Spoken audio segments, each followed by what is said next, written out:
Thank you, everyone, and I hope everyone had a good holiday, Passover and Easter. Speaking about lighting, my topic is about dashboard lights, the significance of the important ones.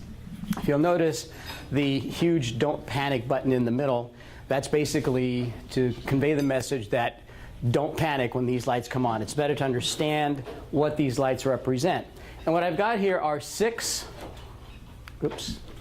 I've got six of the most important that I think should be recognized and understood: temperature, battery, oil, brake, engine, and tire pressure. That's a cutaway of a tire. If you'll note that they are color-coded by the manufacturer to indicate the level of urgency. Originally, the history of dash lights started with gauges. They started with gauges where people would have to read and interpret what the information was. Then they went to telltale lights. That was what they were referenced as back in the day.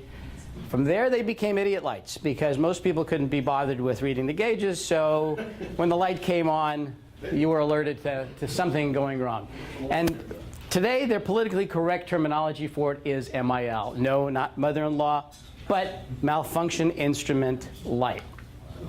Order of urgency. If the oil engine light comes on, pull over safely. Turn the engine off. Check the oil level. Add oil if it's low.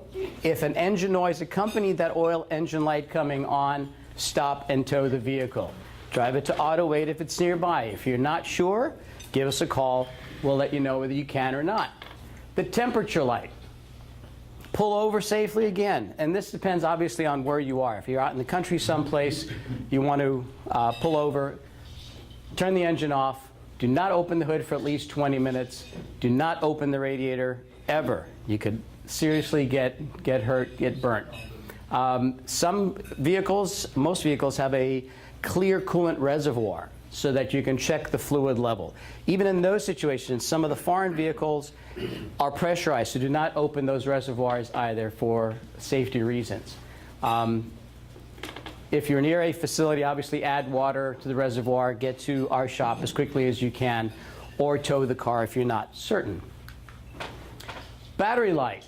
Battery light usually indicates a malfunction either in the battery, the belt that drives the alternator, or the alternator itself. Now, if you're out in the dark, in the country someplace, turn off all your accessories with the exception of your lights, obviously. Anything that draws on the battery will drain that, and in the meantime, the car is just running on battery power. It's not being recharged. So that's also an urgent red light. The last red light I have featured here is the brake light. That's obviously an urgent issue. First thing you want to do is pump the brake pedal, pump the brake pedal lightly to see if there's brake pressure. If the pedal travels to the floor or near the floor, there's a problem. Pump it several times, pull over. Check the brake fluid level, add some brake fluid. If it is low, drive or tow it to auto aid or to the nearest service facility. The check engine light. Just this morning, Alan asked me about a check engine light he had. Maxine just mentioned a service light, so this is very appropriate and timely. The check engine light is also referred to as a service engine soon light. It'll be common to most cars. It's an emission-related indicator, so it could be one of 100 different sensors telling the driver that there's something wrong.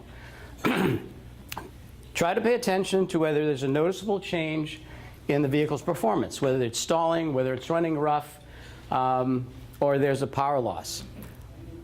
At that point, you want to have the codes checked to see what the codes are telling you, what's stored in the computer.